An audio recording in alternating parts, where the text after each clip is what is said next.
To Jalen and Jacoby, Jalen Rose, another day passes. Brittany Griner still detained in Russia. Wrongfully detained way too long. 1 day is too many. 167 days is astronomical. We wish her a speedy, safe return to the United States.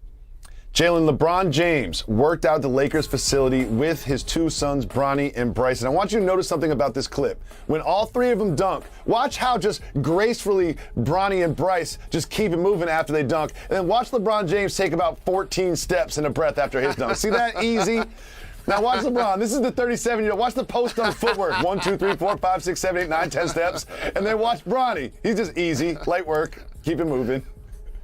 I love this so very much. LeBron James has encompassed so many things that you would love to see from your favorite role models. A terrific parent as well. Great to see them in the gym putting in that work. Absolutely. And I just love his caption, too. He's like, I love doing. Welcome back to Jalen and Jacoby, Jalen Rose. I could not be more excited from our next guest. We have Lloyd Banks in the building. Thank you so much for taking the time. Appreciate you, Lloyd. I appreciate y'all brothers more, man. I'm tuned into the show all the time. Thank you, legend. We appreciate you taking the time. The Course of the Inevitable 2 is out right now. Make sure y'all go cop that. Benny the Butcher, Jada Kiss, Dave East, Lloyd Banks the legend is dropping. What can fans expect from this legendary project? Oh, man, they could expect what I've been doing for the last 20 years, you know. Even when I'm not working, I'm working. That's my hobby. This is my muse, so I'm always writing, putting together new music. So they can expect what they got on the first project, The Course of the Inevitable, which dropped last year around June.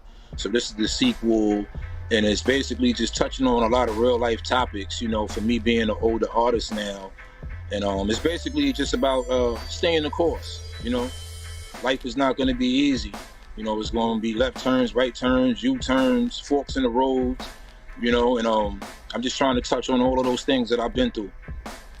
So the second this album drops, I'm listening to it. I'm walking down the street on 6th Avenue, and I get to like the 10th track, Traffic with Davies, and Davies says, Jalen and Jacoby on the track. Now, Jalen gets shouted out all the time, but I've never heard my name, and I just want to thank you so much because that made my life, dog. That meant so much to me. When he said that in the booth, what was your reaction? That was, you know, it's crazy because that's happened to me a lot of times. You know, a lot of rappers wanted to play ball or play ball prior to rapping. So when he caught that line, I wanted to take credit for it so bad. But, you know, shout out to Peace, you know what I mean, for plugging the show. Word. Absolutely. So G-Unit Hunger for More dropped in 2004.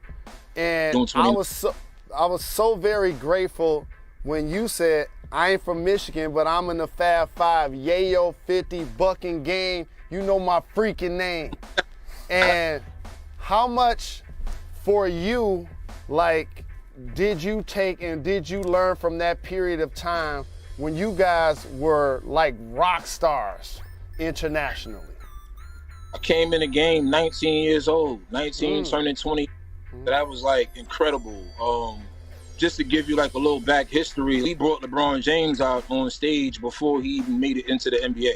Like when he was entering as a, you know what I mean? Wow. So you know what I mean? He got to come to the show and see me running around as a 20-year-old. It was kind of crazy in itself. So can't put words on it, man. It was a hell of a time. I think about it all the time. You're a wealth of knowledge. You're a seasoned veteran. I got to ask you about the New York Knickerbockers. Right now, they're in discussions to possibly bring Donovan Mitchell to the squad. What are your thoughts on them potentially acquiring Donovan Mitchell to come play for the Knicks? I've been a Knicks fan since late 80s, so you already know how ecstatic I am. I've been through all of the eras, all of the jerseys. I'm hyped, man. I don't want to, like, you know, jinx it or anything like that, but it would be dope to see Donovan come to the town and play in the Mecca. I'm looking forward to that. As a New Yorker, I understand this, but I want you to speak to our audiences. The Brooklyn Nets have Kyrie Irving, Ben Simmons, and Kevin Durant. Like, they got the three of the biggest stars in the NBA. But it doesn't mean a thing in this city because it's not the Knicks. Explain to our audience why that is the case. I think you got to be here to really understand, you know. But, you know, the Knicks, the culture, we took so many losses. I just think the city is so hard to play in, you know, and that's with any field, you know, not just, you know, basketball, but music and entertainment in general, you know. It's real crucial out here, and they'll get on you in hard times. That's why I got so much respect for Carmelo Anthony for coming to play for New York at a time where a lot of major stars wouldn't come play. Lloyd Banks, I know we're being poised professionals, but we're huge fans, my brother. And like you said, you burst onto the industry at 19, 20 years of age, and your punchlines and your bars and your hooks have been historic.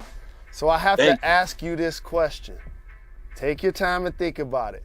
Who are your top 5 artists when it comes to punchlines in the history of rap? I would say Big L. Say Lord Finesse. I would say Jadakiss. I would say Fabulous. Definitely. And I would have to take the last spot. No doubt. That's how you stick to landing. There you go. Simone Biles, you stick to landing. Perfect 10. Banks, I want to ask you about Kevin Durant and the Brooklyn Nets. So Kyrie opted into his deal. Kevin Durant's got a 4-year deal with the Nets, but says, I want to be traded. If you're running the Brooklyn Nets, how do you handle this situation with Kevin Durant? As a Knicks fan, I let him go. Yeah, he said, as a Knicks fan, you heard that? I don't care. All the answer, but you know, I think he deserves to do what he wants to do at the caliber of athlete that he is. Well, we love you, my brother, and we appreciate you taking the time. We hope to come check you out at some shows, and you're more than welcome anytime to come back and join Jalen and Jacoby. We appreciate you taking the time. Appreciate y'all, brothers, man. Y'all keep doing y'all thing. NYK. No doubt. Of course, the Inevitable 2 is out right now. Lloyd Banks, Jaylen Rose. What does our guest have? Ball! Week with Joe Tsai. Now, Jalen, my question to you is this, do you think this is Kevin demanding a trade again directly to the owner of the Nets, or is this Tsai sort of pitching Kevin to stay and helping him join the Nets at training camp? What do you think? My brother David Jacoby, the consummate professional, the industry 20-plus year veteran, once taught me, each time you go into a meeting, have a clear focus of what you hope to get accomplished. Exactly. And so let me tell you what this meeting is all about. I know you want to get traded. You got 4 years left on your deal. Unless they're calling me about Giannis or Luka or 10 first-round picks or something that has never happened in the history of the NBA, we're not going to trade you. That's ultimately what this conversation is going to be about. Like, when you start looking at the deals around the league, look at what happened to get Rudy Gobert in Minnesota. Look what may need to happen to get Donovan Mitchell to the Knicks. Look what the Clippers had to give up to get Paul George from OKC. If you're gonna trade Kevin Durant, and here's the key, with 4 years left on his contract, this is gonna be an insurmountable contract that has never happened in the history of the NBA. So therefore, if I'm the Nets, I'm not gonna be able to do it. Let me say that again for the people in the back. I'm not gonna be able to do it. And this is the ultimate compliment to Kevin Durant. Guess what just happened this past June? The Golden State Warriors won the championship.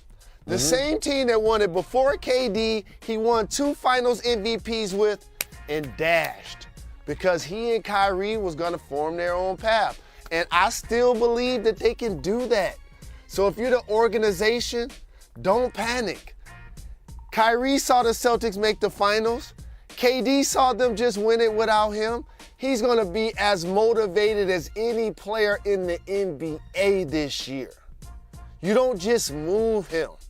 You get him in the office, you tell him, I'm gonna figure a way to work this out with you. And let me just say one more thing. I'm listening. People need to stop treating Kyrie Irving like some afterthought. Like, Kyrie Irving is one of the top 10 or 12 players in the NBA. I'm not breaking them up. I am not breaking them up. But Mr. Rose, I think that is the problem. If you look at the timing, Kyrie Irving doesn't get a long-term deal with the Nets, and he opts into his player option, so he's only with the Nets for 1 more year. And then 2 or 3 days later is when we have this trade request from Kevin Durant. I believe those things are related. Don't you think that Kevin Durant expected the Nets to commit to Kyrie long-term? They did not. That upset him, which is what led him to ask for the trade. That is what I believe he will discuss with Joe Tsai, not necessarily his situation, but his and Kyrie's situation.